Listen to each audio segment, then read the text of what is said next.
Okay, thank you. Good evening, everyone. I love seeing faces, but in lieu of that, I'll just imagine how much fun you're all going to have this evening. Oh, there's a face. Hello.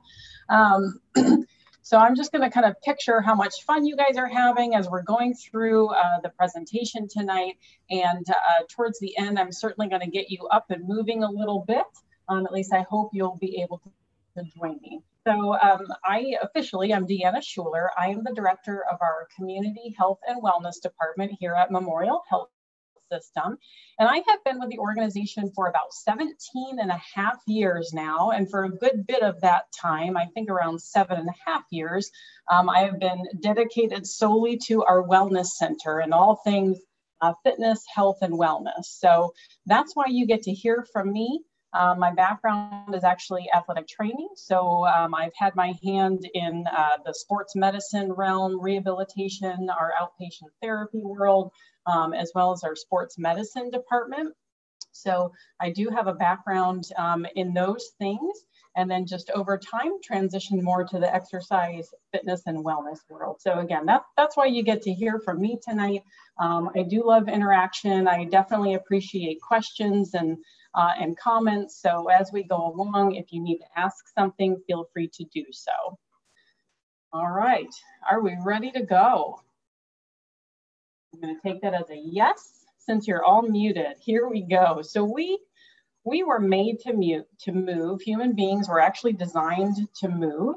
Our bodies were created to bend, lift, jump, run, squat, reach, all of those things. And as most of you can imagine, over time, we've actually moved fewer and fewer muscles and bones and joints.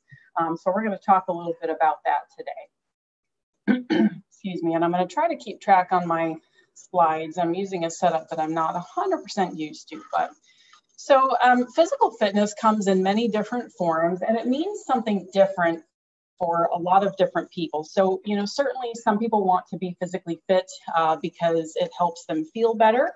Some people want to be physically fit because it helps them look better. Certainly physical fitness ties into our health, which we will get into here in just a few minutes.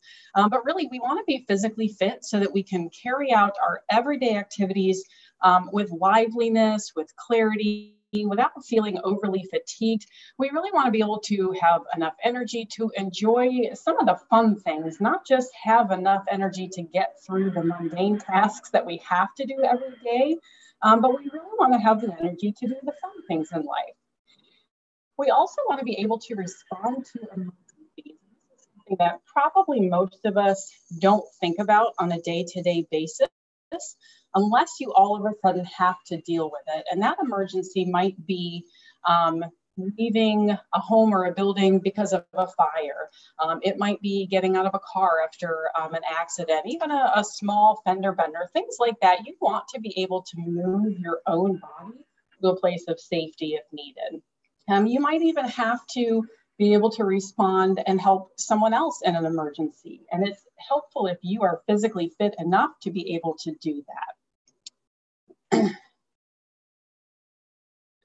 So you've probably seen this slide before in the format of the eating continuum. And so this works much the same way. When we're over here in the red on the left, that means we're doing a lot of sitting, probably having a lot of screen time, a more sedentary lifestyle, and that sets us up to have worse health outcomes. And then over there on the right, the more activity we have, moving, stretching, walking, standing, the better our health outcomes are going to be. And so just like the eating continuum, you're somewhere along this line, and we want you to just try to move yourself over to the right and to the top as much as you are able to do, and incrementally, of course, especially with physical activity. So physical activity, most of us have heard some of these statistics that there's certainly an increased risk of disease when we are physically inactive. So we have an increased risk of heart disease, diabetes, certain types of cancer, among other things. It can lead to depression, being overweight or obese, having high blood pressure, and many other conditions. And it also is quite expensive. We end up paying over $1,500 more per year in medical expenses due to physical inactivity. So the flip side, when we are physically active, when we are moving more, we actually can see a decrease in the risk of death from all causes, types of cancer, risk of injury, heart disease, and stroke. Physical activity also improves mood and mental function. And I actually just yesterday kind of was going through this slide, and I wanted to highlight that improves mood and mental function, and come back to that in just a minute. But physical activity also helps with weight loss and maintenance. And believe it or not, can actually save us $12 per hour of activity. So I always say that instead of counting calories, we should actually just count the money that we could be making if we're being physically active. And I think maybe people would be a little bit more motivated. I haven't made my 12 hours or my $12 yet today, but I plan to by the end of the day. So to just revisit the improving mood and mental function, I think now more than ever, especially in this past year, we've probably all experienced a little bit of low with mood, with depression, with anxiety. And I actually had the privilege of participating in a webinar this past year. And one of the segments was called The Magic of Movement. And so I just took a few notes on it, and I wanted to read some of those. It mentioned that there have been nearly 30 clinical trials that demonstrate unanimously that movement can have a direct, significant impact on people with depression and anxiety. It impacts the brain the same way as antidepressants do. So it expands the hippocampus, part of your brain, so that you can become happier. And it also decreases our stress hormones. So just 3 minutes of movement can actually change the way that you're feeling and can change your energy level. And I think those things really, it just stood out to me when I heard this on my webinar this past year. I couldn't tell you if it was 3 months ago or 8 months ago, but I know it was within the last year. But, you know, if you imagine feeling better after just 3 minutes of basic movement, having more energy, being happier, it seems like a pretty small price to pay to have that improvement in your mood. So just wanted to kind of highlight that for everybody tonight. All right, so here's a question I get quite often. What type of exercise should I do? What type of exercise is best? And the answer is it really depends on what you want to do. First of all, if you're going to do an exercise consistently, the best one that you can do is one that you actually enjoy doing. You might be able to force yourself to do an activity for a short period of time, but ultimately, if you don't enjoy it, you're not going to commit to it. You need to have something that's convenient for you. You probably are not going to commit to an exercise routine if you have to drive 45 minutes out of your way, or wake up at an awful time of the morning if you're not a morning person. You know, you have to think about those things when you're deciding what type of exercise is best for you. So really, the one that you're going to do is absolutely the best one for you. So I've run into this quite a few times over the last 10, 15 years or so of my career. People saying, well, I just don't like to exercise. They don't like that type of exercise. They're thinking of spending hours at the gym, or running on a treadmill, or going for a hike in the woods. Maybe those are not the things that they enjoy doing, but regular movement. So things such as gardening, or, you know, dancing around your house with your kids or grandkids or dog, or by yourself, or whoever's there with you, but just doing other vigorous forms of physical activity. So it doesn't have to be that traditional exercise that a lot of us think of. Walking is a wonderful form of exercise for most people. It's inexpensive. You don't have to have any equipment. The only equipment, so to speak, that I recommend is a good pair of walking shoes, which can actually be fairly easy to come by nowadays without having to spend a whole lot of money or you know, drive far away to find a good pair of shoes. You can walk anywhere. You can walk inside your home. You can walk around the outside of your home. You can walk at the mall or at Walmart or on a bike path. You really can be anywhere. And truly no training is required. We've all been doing it since we were about maybe 12 to 14 months old for the most part. You know, I've run into people over the years that were wheelchair bound and not able to get up and walk, but some of the things that they could do, maybe even just wiggling their feet up and down in a walking pattern, or doing different things with their arms. And we'll go through some exercises in a little bit for anyone who maybe isn't able to walk. Okay, what's the dosage? So just like prescription medicine, we can prescribe exercise, and it does make a difference how much you take. So we need to think about how fast should I exercise, how long, how often should I do it, and at what intensity.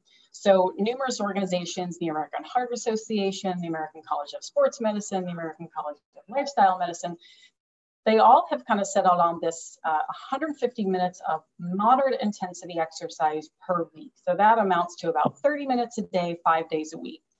Moderate means as you're doing this type of exercise, you can talk, but you wouldn't you would not be able to sing. Later, Dr. Dosage will demonstrate what that is, right? Vigorous exercise, I always like to tease them on that slide, by the way. Vigorous exercise is only really needs to be done about 15 minutes a day, 5 days a week. And when you know it's vigorous, when you are too winded to even talk or carry on a conversation with someone. Okay, so even though those recommendations are 5 days a week, 30 minutes or 15 minutes, being active every day is really beneficial and a great idea. And that's something else that over the last 17 years or so of my career, I've had people say things like, well, you shouldn't exercise every day, right?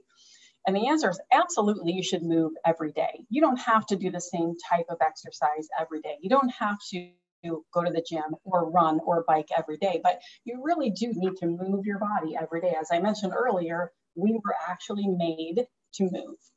So as we talked about just a minute ago, walking is wonderful. A pedometer or other type of activity tracker is a great way to get started, and it helps you keep track of how far you're going. It's also really nice in order to help you set goals. You can start out with a baseline, just wear one, see how you do throughout the course of a couple of days.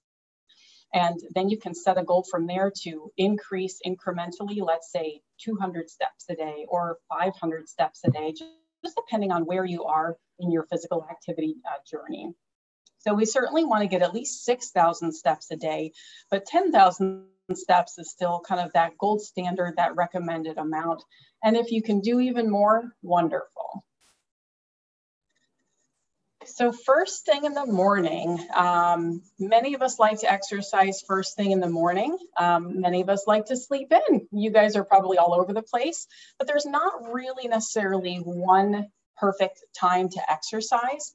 Much the way that we mentioned, whatever type of exercise is the one that's convenient for you and one that you enjoy, the best time of day is along those same lines. So if your mornings are super, super hectic and you got 3 kids to get out the door and you got to get to your work and you can't even fathom doing a jumping jack in the morning, maybe mornings are not the best time for you to exercise, but it does have some benefits.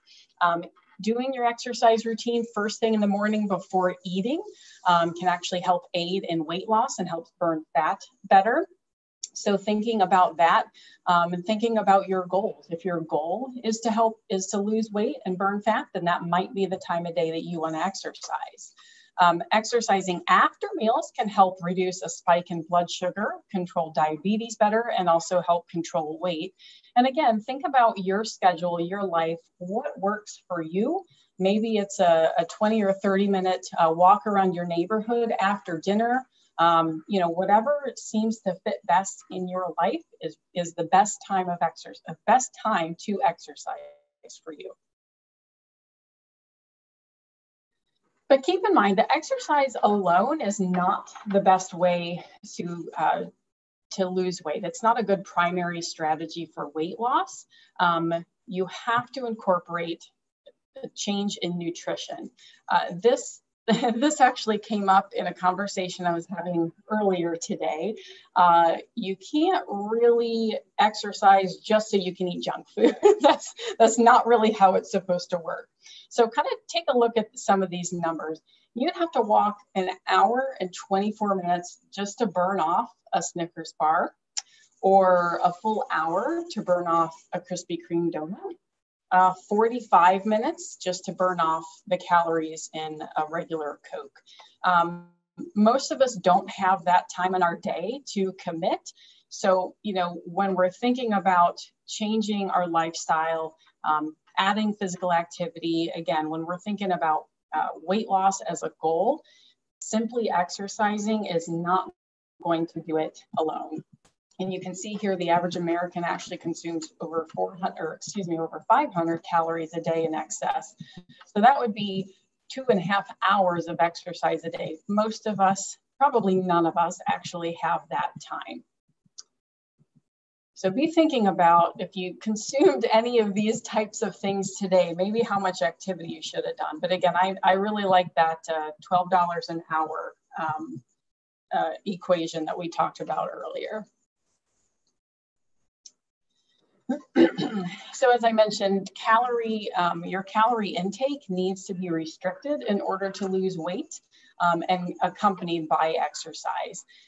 Eating foods high in fiber and high in water definitely help with that. Okay, so a little bit more about weight loss and maintenance. So when we're thinking of long-term success, how are we going to get to the point where we can maintain what we've achieved? Doing 30 minutes a day of vigorous exercise or 60 minutes a day of moderate, and again, using those parameters that I mentioned earlier, using what's called the talk test to help guide whether you're doing vigorous or moderate exercise. And that can vary too. So you don't have to feel like, well, if I do 30 minutes of vigorous today, I've got to do it vigorous the entire week. It doesn't have to be that way. You can kind of mix and match, so to speak. All right, so there are a number of different types of physical activity, and most of you are familiar with some of these. I'm sure you've heard of all of them, but maybe you're not exactly sure what to do. That's something that I've come across a lot. People who are ready to start exercising, they want to move more, but they're not really sure how to start, what to do. So that's what we're going to talk about a little bit more today. So a few things, flexibility and stretching. Balance, resistance or strength training, also known as weight training, aerobic or endurance or cardiovascular. A lot of times we just call it cardio. But then almost more importantly than all those is just non-sitting or making yourself move periodically throughout the day. So we'll focus first on flexibility and stretching. So this incorporates range of motion of all of your joints, and it's really necessary for our activities of daily living. Simple things such as getting out of bed, getting dressed, getting dishes out of our cupboard, getting in and out of our car, all of those things actually require some flexibility and stretching. Using flexibility and stretching, you can use it as part of a warm-up. 10 minutes or so, 2 or 3 times a week. You can incorporate all major muscle groups. In order to lengthen your muscles to see an increased range of motion, you really want to hold each stretch for anywhere from 10 to 30 seconds. And you really don't want to bounce through your stretch. You primarily want to use what's called a static stretch. And that just means that you get to a position where you're feeling a gentle tension or pull in your muscle, and then you just hold it there. There is a place for what's actually called ballistic stretching, but in the grand scheme of things, most of us do not need that type of movement or warm up. Most importantly, stretching and flexibility exercises should not hurt. There's definitely a difference between the mild discomfort of a strong stretch and pain, and you want to definitely steer clear of pain. So Pilates and yoga are great forms of exercise that incorporate flexibility and stretching, and they also can incorporate balance, which we'll talk about in just a minute here.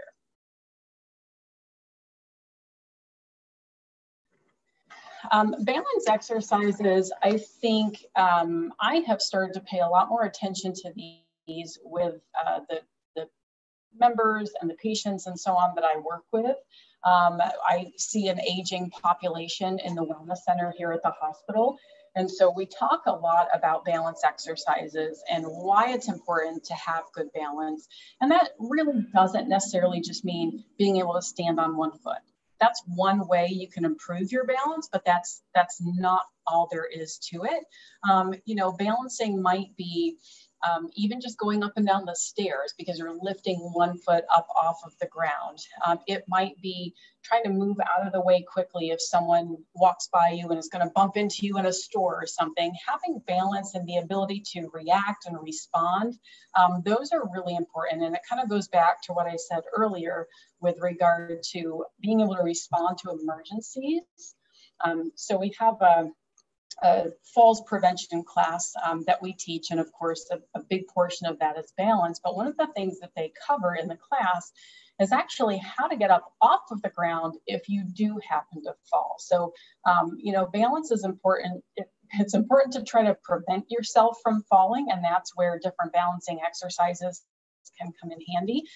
But if you do happen to fall, again, that's where the flexibility and the resistance training that we'll talk about in a minute, it all kind of comes into play so that you can protect yourself over time. So as you can see here, you know, you can do 20 or 30 minutes of balancing exercises a few days a week, but you can incorporate it into your normal activities. So gardening or housework. I often tell people to try to stand on one foot and stand up tall while they're brushing their teeth in the morning, or maybe switch back and forth from one leg to the other while they're waiting for their coffee to brew. So again, it doesn't have to be, you know, you don't have to set aside 25 minutes just to, you know, stand on one leg, for example. There are a lot of different ways that you can incorporate it so that it doesn't feel like it's excuse me, like it's taking up your entire day. Yoga, again, incorporates balance, and Tai Chi is also a wonderful form of exercise to incorporate balance as well as range of motion and flexibility. Okay, as I mentioned, we want to try to reduce the risk of falls, but should you happen to fall, we want to see a decreased risk of injury from that fall and the decreased need for medical care, along with just the idea that if you're more mobile, if you have an improved balance, you're actually going to set yourself up for success if you should happen to fall and be able to heal a little bit better afterward. Okay, so strengthening and resistance exercise. This has become one of my favorite forms of exercise as of late. I historically am a runner, and about 2 months ago, I thought, you know, I need to change it up a little bit. So I might start lifting a little bit more weight, and it's definitely helped me, I think, in a lot of different ways. So one thing that I run into a lot is people in general, but oftentimes women are a little bit hesitant to do resistance training and strengthening and, you know, pick up what they perceive as heavy weights or heavy dumbbells. And so the first thing that I'll say is, you know, I don't want anyone to feel like they should be scared of resistance training.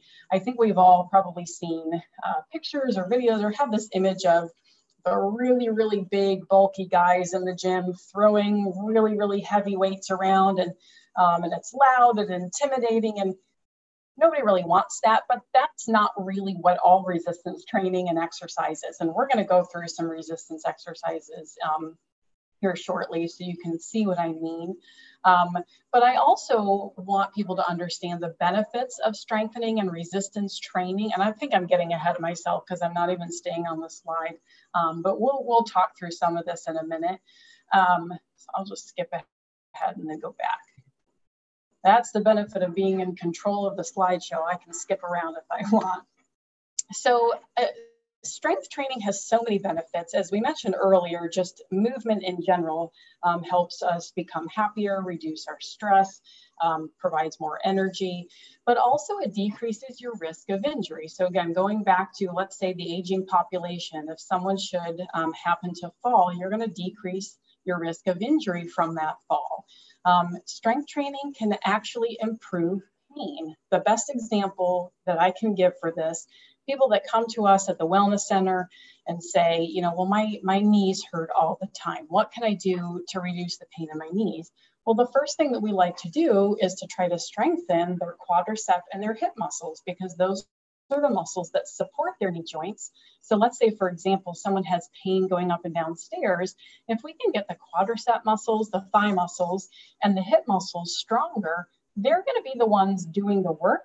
And it's going to reduce the stress that the knee joint is feeling when you're going up and down stairs. And then also it reduces fatigue overall. So, you know, again, the benefits of strength training also can help improve quality of life, mood, like we talked about, help get a little bit better sleep at night. Sometimes I think we all need this, and can help reduce blood sugar, cholesterol, and as well as help with weight reduction. Many people associate a cardiovascular exercise with weight loss, but actually building muscle and building lean body mass is one of the best ways to help reduce weight and burn calories. Okay, and I am going to skip back here 2 slides because I didn't really talk about this very much. So strengthening and resistance exercise, it actually is helping not only muscle strength, but bones, especially the females on the class tonight. Really, really important to do weight-bearing activities to help prevent or reduce the impact of osteoporosis and osteopenia. Strength training can be done 2 or 3 times a week. You can actually even do it more often safely if you alternate muscle groups and break that up by about 48 hours so that you're giving those muscle groups adequate rest. And there are a number of different things that you can use in order to provide resistance. You can use free weights, you can use resistance bands, you can just use gravity, your own body weight, all of those things. So you don't even need equipment necessarily. And I'll show you a couple things tonight that you, I promise, have in your home that you can use for resistance training. Okay, let me get back up to speed here. Okay, aerobic or endurance exercise, so also known as cardio. And this is when we're moving large muscles in a rhythmic manner for a sustained period of time. And usually that sustained period of time for someone who has been sedentary for a good bit, that might actually start out as about 5 minutes, but you're going to build up to 7 minutes and then 10 minutes and then 15, etc., so that you can get up to that 30 minutes a day or 60 minutes a day of vigorous. It's definitely something that you want to do incrementally. You definitely do not, if you've been sedentary, you don't want to just start out and say, I think I'll go for an hour-long run today. Probably not going to agree with you. So you can start slowly and you can build up so that you can do at least 10 minutes per session. And that can be a few times a day. If you're someone who hasn't been able to get up and move very often, then starting with 5 or 6 minutes at a time, but doing it multiple times throughout the day can be very beneficial. And it's a great way to build up your endurance. And this just reiterates the 150 minutes that we mentioned earlier, or again, the 75 minutes of vigorous exercise. And also, if you want to, excuse me, if you are using your exercise as a way to help lose weight or maintain, you can do even more than that. Okay, most of us have heard this: a body in motion remains in motion, a body at rest remains at rest. So that means we need to get ourselves up off of the couch and start moving and just don't stop. We hear a lot of people ask us, well, how long will I have to do these exercises? And the answer is forever. And it always, kind of catches people off guard when we tell them that. But truly, if you want to continue moving, you have to not stop moving. Okay, we mentioned this a couple times earlier. Breaking up prolonged sitting. There are definitely studies that show there's just as much benefit to walking or moving a few minutes a couple of minutes every 20 minutes, every half an hour or so. And that even is compared to maybe sitting at your desk all day, but then doing 30 minutes or 40 minutes of exercise. There's still definitely a need to break up that prolonged sitting. The prolonged sitting can contribute to 7% of all deaths. And that's why we need to get up and get moving a little bit. Okay, so we talked about walking earlier, and I did allude to the fact that we could do some chair exercises. We've got a lot of different ways that you can exercise if you can't walk. We will not be demonstrating any swimming today. You're going to have to use your imagination on that one, but we'll do some chair exercises, maybe some standing balance type of exercises, and then also we'll talk about some other forms of resistance like I mentioned. Okay, I really like this, this slide. The greatest health benefit from exercise comes from getting up off of the couch. We have a gentleman that comes to the wellness center, and he is certainly overweight, and he does not move a whole lot when he's in there. So there's a machine that he uses and doesn't move a whole lot, probably doesn't use it to its capacity. And we've had people comment, but to us, not to the gentleman, but we've had people comment before and say things like, is he even doing any good? Why is he not moving very much? And my answer is always, he's not at home on his couch eating junk food. You know, the benefit is that he's out of the house, he's making the effort, he's coming all the way there, and he is moving and he's socializing too, which is another benefit that exercise has to offer. So yes, absolutely. One of the best benefits is just simply getting up off your couch and moving a little bit. And everything after that can be done incrementally. Okay, many of you probably have a dog. You could always take your little doggy for a walk, take them to the park, throw a Frisbee with them. I personally am not a dog person. I'm not ever going to take my cat for a walk, but I can chase her around the house. So that counts as exercise. Exercise is always better when you have a buddy. So maybe that buddy is a four-legged furry friend. Maybe it's a neighbor, maybe it's a spouse, whoever it is. That can be motivating. You can, excuse me. It's a good way to be accountable to someone. You know, if you're going to meet someone at 6 o'clock in the morning to go for your 2-mile walk, you know, you're not going to let them down. They're not going to want to let you down. So getting an exercise friend is a great way to get started. And if you really are not sure how to get started, how much to do, where to start, you can always work with a health coach or a personal trainer. They are definitely out there and they can help you kind of manipulate the formulas of how many sets of exercises, how many repetitions, how much weight should I lift, how long should I do it for? They can help you with all of those things.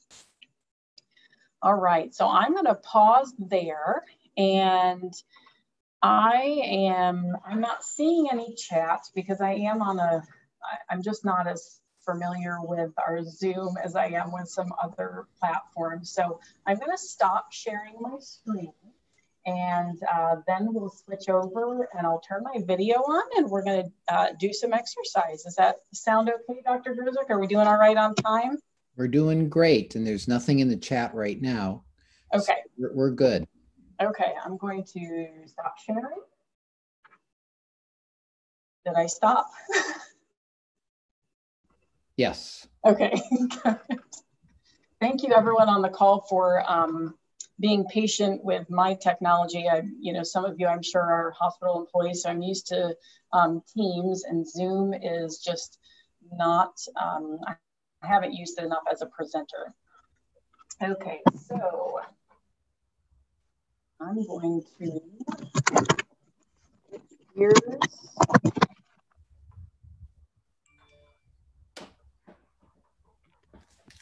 This is intermission. guys can all be getting up and moving around a little bit while you're waiting for me.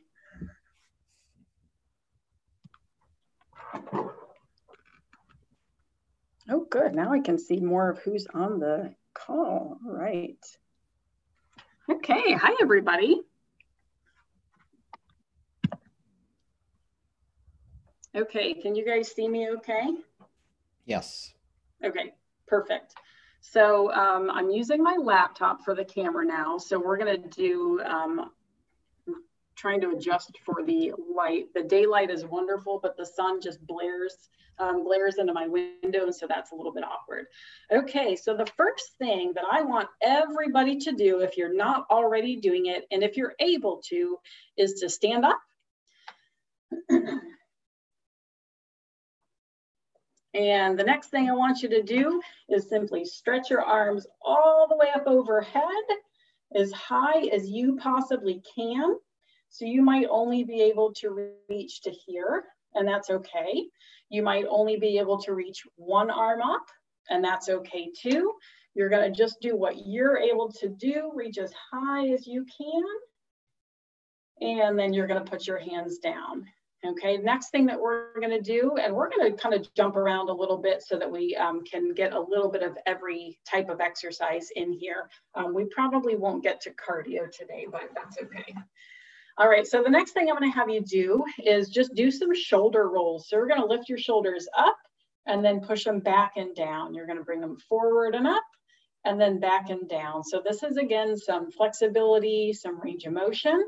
This is a great postural exercise for those of you that sit a lot throughout the day, or maybe you have to lean forward a lot for your job if you're working on patients or working on machines or something where you're leaning forward. This is a great one to kind of remind you that we want to sit up tall. Okay, the next thing I'm going to have you do, and I'm going to turn to the side so you can see a little bit better, but we're going to do a shoulder blade squeeze. So the shoulder blades are those triangular little bones in your back, and you're going to just bring your shoulders together a little bit behind you and then relax. And then bring them together behind you and then relax. Let's do 3 more of these. This is one that we've all done this. This is not a new exercise probably for anybody, but this is one that I like to have people do here and there throughout their day.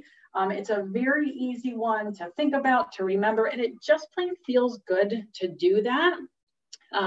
So right there, we took about 30 seconds to stretch our elbows, our wrists, our shoulders.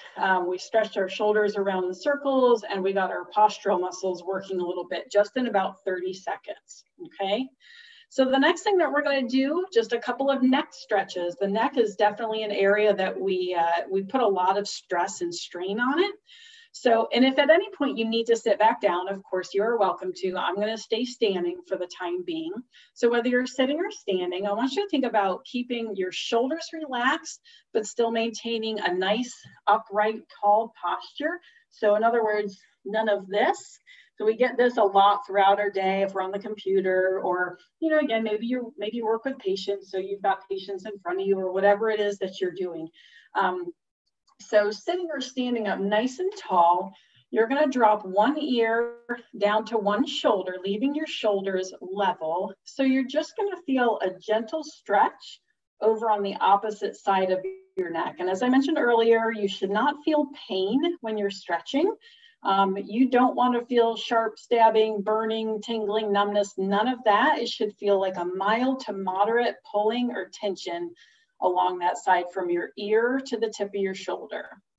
And although I'm talking, I won't be counting at the same time. I'm going to take some deep breaths, and I want everyone else to take a couple of deep breaths as well. If you don't like counting for that 10 to 30 seconds that we mentioned earlier, then you can simply take about 3 deep breaths, and that'll get you to about 20 to 30 seconds. So let's go ahead and do the other side. We don't want to be feeling crooked all night, so let's make sure we're balanced and doing both. And again, shoulders are nice and relaxed. You're standing or sitting up tall. Gentle stretch between the ear and the tip of the shoulder. Mild to moderate tension is what you should be feeling. And again, take a couple deep breaths so we can really get those muscles to relax in that position. Good. And then if you want to, you can do a couple more little shoulder rolls. So that combination right there, stretching up to the ceiling, rolling your shoulders, head side to side, and the shoulder blade squeezes. You could do all of those in a matter of 1 to 2 minutes. You can do that every half an hour or hour throughout your day and feel tremendous relief by the end of your day, and relief in the tension that we feel a lot of times in those muscles. Okay, so the next thing that we're going to do is a couple of stretches for the lower half. So I'm going to adjust my computer a little bit. I should have put markings on the floor where I wanted my chair to go. Okay, that's not bad. You might not be able to see my head, but that's okay. All right, so now you're going to sit down if you have not been sitting. You're going to scoot yourself forward at the edge of your chair. Now do be careful. If you have a chair that has rounded edges in the front or has wheels, then you might need to scoot back a little bit more. But the idea for this is to sit towards the edge. One leg is straight out in front of you and your foot is flexed up. Nope, still can't see my foot. I need a camera person here. So your foot is flexed up. This leg is nice and straight. This leg is bent to about 90 degrees. And the phrase that I use every single time I coach someone on this exercise is sit up tall, because if we don't, then we end up doing this like I talked about before. So sitting up tall, think about pulling your abdominal muscles in towards your spine, nice flat back, and then you're just going to lean forward very slightly and you'll feel a strong stretch down the back of your leg. Could be up here in the hamstring muscles, behind the knee, or even down in your calf muscles. And flexing your foot up towards your face is going to increase the intensity of that stretch. So again, this one leg is straight, the other leg is bent. You're going to sit up tall, think about tightening your tummy muscles, flat back, and just a small lean forward, and you should feel a strong stretch down the back of that leg. This one also, you're going to want to hold for anywhere from 10 to 30 seconds. Take a couple of deep breaths while you're in this position. And then we'll go ahead and sit up. And I might be rushing a little bit because I want to make sure that we're getting through everything, but we're going to switch. So other side, one leg is straight out, foot is flexed up. Other side is bent, sit up tall, tummy tight, back flat, and a slight lean forward. And most of us don't have to lean very far in order to feel that stretch. And some of you probably experienced a stretch simply by sitting up, because that pulls on your hamstring muscles. So if you are in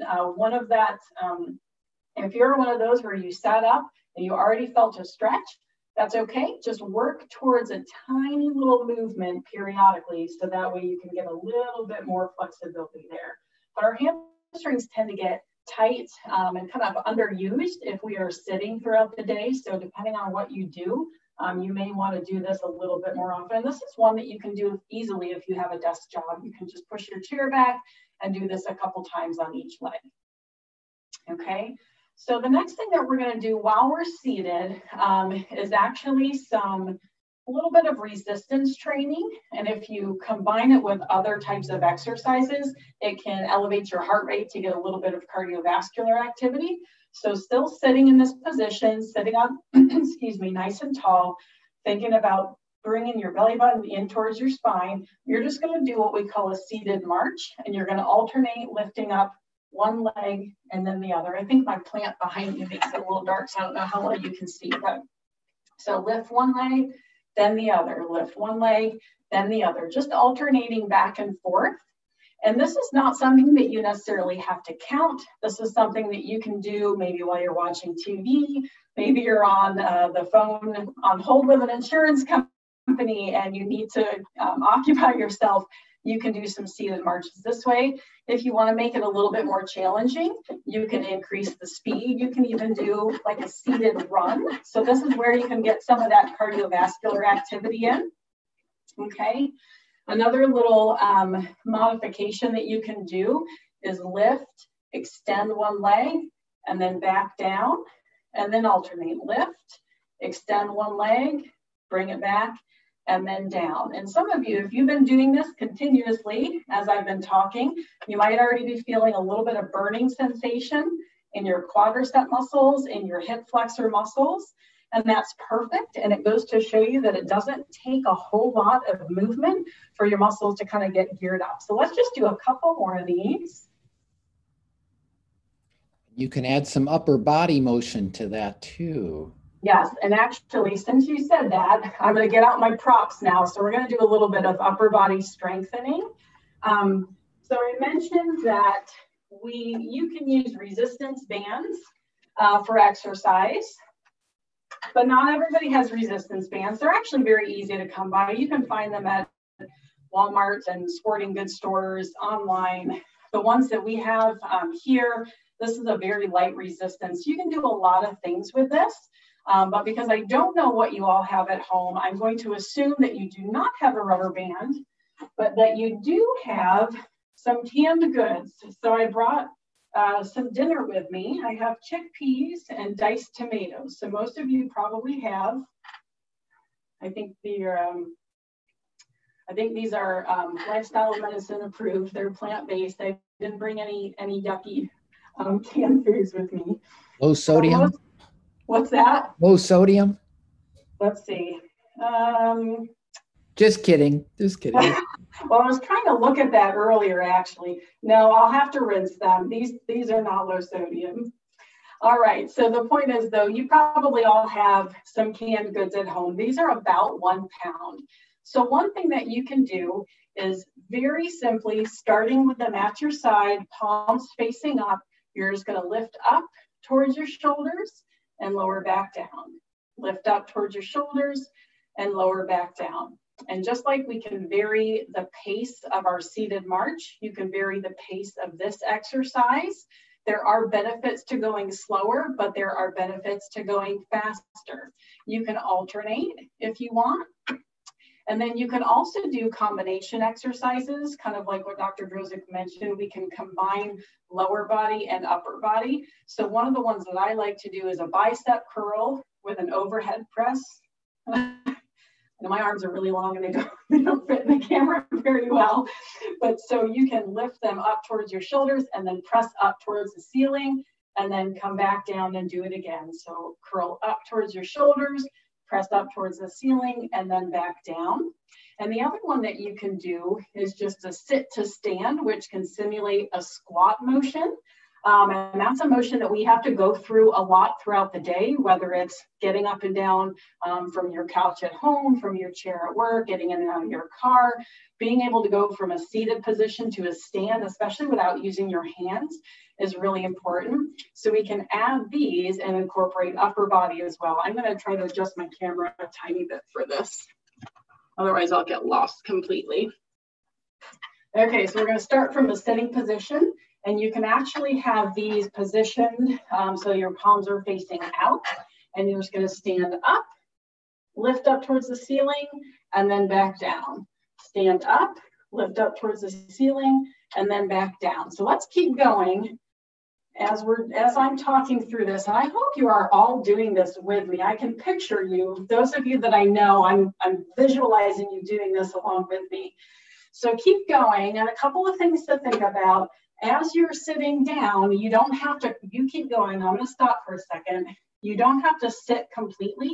You can actually just hover your rear end above the chair, and that gets your quadriceps activated a little bit more and decreases their rest, so they have to work a little bit harder. As you're pressing up, you want to think about pulling those tummy muscles in. You want to think about tightening your thigh muscles and tightening your hip muscles as well. And same thing with the overhead press that you're doing. When you're pressing up, really tighten and squeeze, and you get a little bit more muscle contraction and activation out of the exercise there. Okay, Dr. Dosage, how are we doing on time? Doing fine. How much time do I have? You can go till 7:30 if you like. Another 10 minutes. Okay, perfect. So I'm going to set the cams down. And I told you I was going to jump around a little bit just because that is what makes sense. So hopefully you guys are getting a little bit of a workout in at home. So I'm going to do a little bit more standing. We did a seated march. We can make it a little bit more difficult and do a standing march. Make sure that when you're doing the standing march, you have something solid and steady to hold on to. Your kitchen counter is probably the best place for you to do this type of exercise because we know it's not going anywhere, but you can use a solid, stable kitchen chair, something like that as well. This is just an office chair that I'm using that does not have wheels, so you can do that. So we'll do a little bit of balancing and other activities right now. So again, hopefully you're able to stand up and you're joining me. And I'm going to have you stand and hold on with one hand. Again, my cue is stand up tall or sit up tall. Posture is so important in everything that we do, especially when we're exercising. So we're going to take that seated march, and now we're going to stand and do the same motion. So you're going to lift one leg up and then lower back down. Lift the other leg up and lower back down. I'm lifting mine a little excessively high so you can see in the camera. You don't have to get your legs up quite that high, but you do want to try to aim for about hip height or a 90-degree angle there. If you can only get your feet off the ground a few inches, that's okay too. Just do the best that you can. Just kind of keep visualizing that your leg is coming up higher and higher. What I caution against in this is that trying to lift your knee higher should not be done at the cost of sagging and rotating your hips. So in other words, if I lift this up, but I end up sagging through here, that's not the exercise that we want to do. I would always rather see a smaller range of motion and lifting your legs lower than sagging through your hips and your lower back. So again, that's standing up tall, lifting one leg up, and I hope you guys have all been marching this whole time because I didn't tell you to stop yet. You're just lifting and lowering. And again, just like the seated, you can do it faster. You can even do a run in place if you feel comfortable with that. It's a great way to kind of get your morning started. Just hop out of bed and do some standing marches and transition into a little standing or stationary jog. Okay, next thing that we're going to do, because again, some of you probably have resistance bands. Some of you might even have dumbbells or other weights at home, and that's great if you do. But if you don't, I know everybody at home has a hand towel. So we're going to use a hand towel, and I should have probably prepped everyone and had you get these props ahead of time so you could follow along a little bit better. But I'll give you about 12 seconds to scramble to your kitchen or your bathroom and get a little towel. And we're going to do what we call isometric exercises with this. So this is just kind of the basic. I stole it from the wellness center, borrowed it from the wellness center, just a basic hand towel. And so all we're going to do with this is what we call isometric exercise, which means we're contracting our muscles, but we're not moving through a range of motion. And so this is a really good way to build up your strength if you're someone who's not done a lot of resistance training before. So the first thing that we're going to do now that you've all scrambled around, you ran to your kitchen, you ran back, and you're ready to go, you're going to hold on to the towel. Arms are out in front, and I've lowered my arms a little bit, and you can vary the height of your arms. So mine are about hip height. You can bring them up to shoulder height. You can even bring them up above your head. So I'm going to start right about here just so you can see. All you're going to do, medium grip on the towel. You don't need to squeeze the life out of it, but you have to be holding on to it. And you're just going to keep your arms mostly straight. You can have a tiny bend in them. And you're just going to gently pull outward on the towel as if you're trying to pull in both directions. So if I had a resistance band, the motion that I would be going through is this. Okay, so this is the motion that we're trying to get here, but again, it's isometric, so we're just pulling, but we're not actually moving. And we're gonna hold that for 5, 4, 3, 2, 1. And now you're gonna bend your elbows so that they're at a 90-degree angle. Towel is still in the same position. And now I'm gonna pull outward. And again, if I were to be moving, this would be the motion. So this is called external rotation. So we're just doing isometric external rotation with the towel. So you're just pulling outward for 5, 4, 3, 2, 1. Let's go back to the front and pull outward for 5, 4, 3, 2, 1. Back in for external rotation for 5, 4, 3, 2, One more time for each. Outward for 5, 4, 3, 2, 1. One more time for external rotation. 5, 4, 3, 2, 1, and rest. So you can do that a number of different times throughout the day, and you can vary the intensity of that. You can pull as hard as you're comfortable with. Maybe you're someone who's never done any type of strengthening or resistance training, then you certainly don't want to pull as hard as you can. You want to gradually increase the intensity of your pull. In my days of working with patients and doing isometric exercises with them, I probably would start out and tell them, you want to pull at about a 50% of your maximum, and then, or less, and then you would just gradually work up. And then maybe you're getting nice and strong and you're feeling good and you want to pull as hard as you can for those 5 seconds and then relax. So you can change the intensity. But the reason I wanted to give you that demonstration today was so that you realize that you don't have to have weights.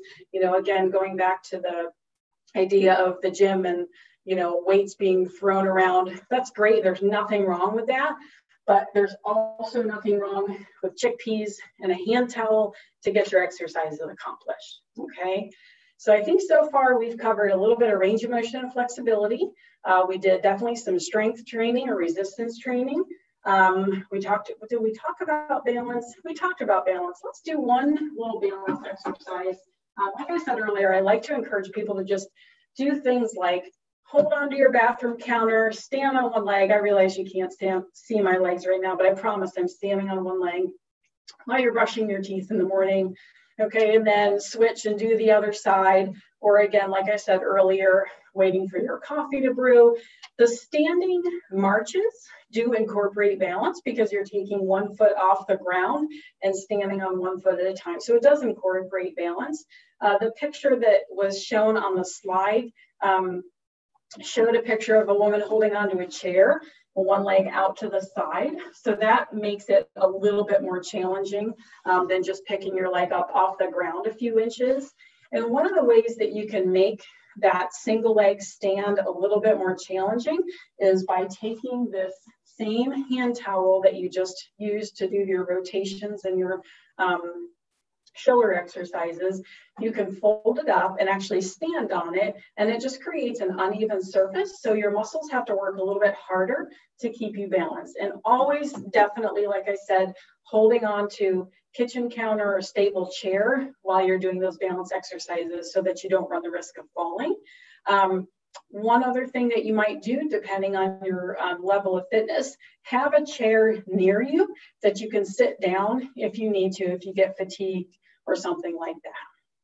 So I think we covered, I know I'm out of breath because I've been talking this whole time. So hopefully you all feel like you got a little bit of a workout or learned a couple of things this evening. So I'm going to stop talking and I will let Dr. Dosage take back over. And I'm happy to answer any questions or address any comments that anyone has. Yeah, let's, before I go ahead, let's ask any questions. You can go ahead and unmute your device and ask Dee a question directly if you like.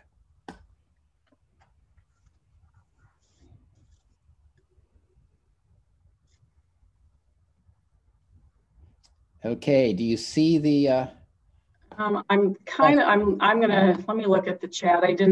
Let's see. There's a question from Manny asking about, since I'm all excited about the plant-based foods, can you really get enough nutrients, especially protein, that you'd need for vigorous physical activity and, more importantly, for recovery after exercise? I tell you what, that is a great question. And since I have recently again started kind of changing gears with my exercise, going from primarily cardio and running to more strength training, it definitely takes planning.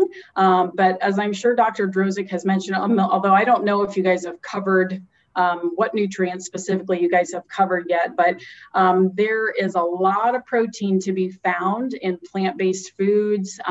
Beans, legumes, those are tremendous sources of protein. Also things such as soy products, tempeh, for example, and tofu, those have a lot of protein as well. So you definitely have to work to get that in, but certainly it can be done.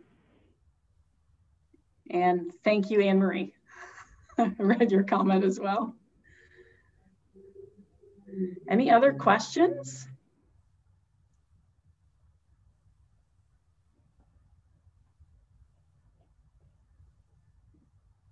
Well, thank you so much for listening and for participating. I hope you all worked up a sweat this evening. If you come up with additional questions later on or tomorrow or any other time, certainly some of you already know how to get a hold of me, but otherwise Dr. Drozik can pass along my information, and I'm happy to chat. I love talking to people about exercise and nutrition. It's definitely a challenging combination to do it right, but it's worth it, and I encourage every one of you to keep going along on this journey. So the recipe for tonight, the featured recipe, is vegetable soup, and as all the recipes are, this is very flexible. The things you can do, you can use something for a tomato base. It can be canned products, it can be fresh tomatoes, it can be V8 juice. You want to try to get the low sodium, and we encourage you to get that plant-based protein in with those legumes, and there it is, any kind you want for your vegetable soup. And vegetables, what do you have? What's in the freezer? What do you have canned? What do you have fresh? So you can use whatever vegetables you have, and we really encourage you to get some of those green leafies in, again, fresh, frozen, or even canned. A starch or grain is a great thing to add as well. It can be potatoes, pasta, corn, or one of the other whole grains. And for your seasoning, we encourage the salt-free seasonings. If you like the spices, you can put in whatever you like along that line. Again, fresh or canned or processed, whatever you have. Fresh and dried spices are really nice, and we're getting more and more of the spices available, the fresh ones now in the store. And you can put those all together in and cook them up, and you've got a great soup.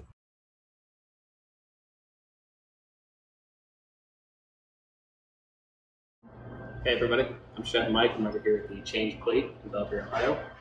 Today we're going to be making a vegetable soup, garnished with some crackers towards the end of this. So this is a pretty straightforward recipe, endlessly customizable, but for today's purposes, we've already gone ahead and pre-done our mise en place to expedite the process a little bit. So to begin, you're going to want to get yourself a nice flat-based stainless steel pot. It's going to help with more even cooking throughout the process. Again, make sure you've pre-measured everything before you start the process. That way you ensure that you have everything you need before you get too far into it. So your first step is going to be to kick on your heat under the pot. Find your right burner. Get that to about a medium to low heat.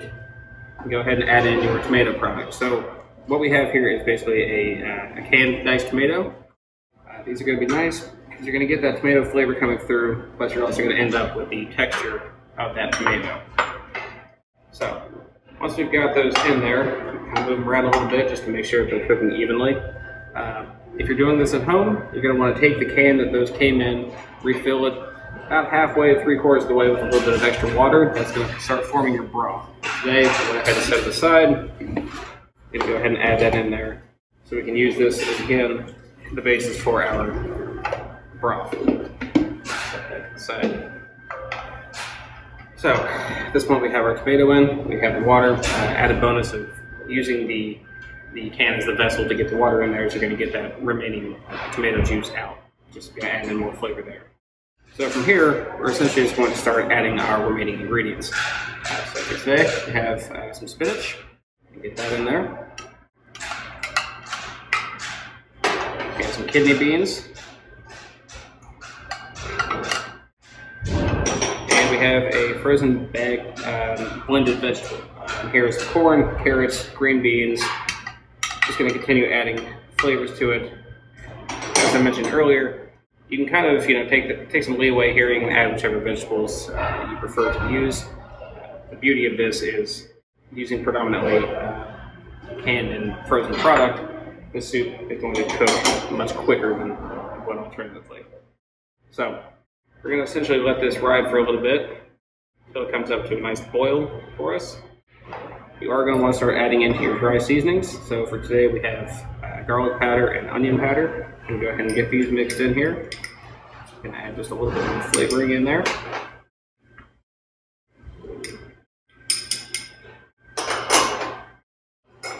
And from here out, it's primarily a waiting game. You essentially want to let this come to a boil. What it's going to essentially do is tenderize your vegetables a little bit. It's going to allow those flavors to cook out and become more uniform with the remaining soup. Off to my side here, I do have a little bit of rice. For today's purposes, we have pre-cooked this, but this is sort of your choice of how you want to approach this. You can cook it in the broth itself. It's going to absorb some of that flavor, so it's going to give you a more flavorful end product. Or alternatively, you can cook it to the side and just sort of finish with it. For my money, I like finishing with it. It just ensures that the rice is not overcooked during the process. Gives you a little bit more control on it. So, got a nice simmer going.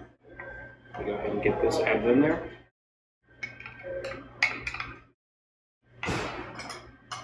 And one of the niceties of this particular recipe is that the flavors pretty well speak for themselves. It's the beauty of a soup, especially set into a simplistic broth like this of tomato product and water. The flavors are not going to get masked by anything. They're going to allow themselves to shine in the end product here. So, we'll come to a nice boil here. We're going to go ahead and turn the heat down just a little bit. Now, if you're doing this at home for a dinner party or if you're just cooking it for yourself, you may want to, allow it to just kind of hang out on the stove for a little bit, maintain its heat. If you're doing some meal preparations for the week, soups do tend to take on a new life after a couple of days of sitting. So for today's purposes, I have gone ahead and pre-plated one of these for us, which are over here to my right. I have here's the finished soup in here. I've added a couple of rosemary sprigs for garnish. And of course you have your crackers that you choose to just garnish on the side. Alternatively, you can serve them on a side plate. So that is our vegetable soup, and we'll be back with the next recipe. Thank you very much.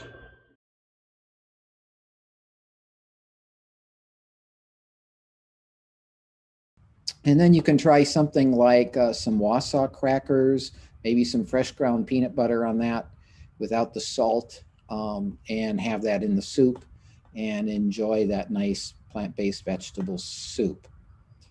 So this session is from Be Physically Fit. The PowerPoint slides are there. The handouts that I sent via email are there as well. And we will be posting this shortly thereafter, shortly tomorrow, the recorded session from Dee, so you can see that. And now I'd like you to get ready to write down some goals. And the goals, I'm not going to get too specific because each of you will want to do something different. But just some examples of those SMART goals that we've been talking about. Maybe you just need to get a pedometer and start counting your steps, or look at the app on your phone that's probably already there. Maybe you didn't even know it counted your steps, and just start increasing your steps. Or maybe you want to do a timed walk, maybe 5 minutes, 10 minutes, 30 minutes, depending on where you're at and what you want to do. And maybe you'll exercise after your lunch for 10 minutes, or try to get as specific as you can. How long, when, where, what type of exercise that you'll do. So the goals were on the back of this, well, the second page of this handout if you're looking for them. And there's a nice summary of the things that Deanna presented to us. And there they are. So you can choose which exercises you want to do, where you're going to do them, what time you're going to do them, for how long, maybe an association before breakfast, after dinner, whichever. There's a whole list of those. So I would encourage you to do those. Don't just kind of shrug your shoulders and walk away from it, because there's a real power in writing down those goals. So I would encourage you to do it and to sign them, because you're more likely to do that after.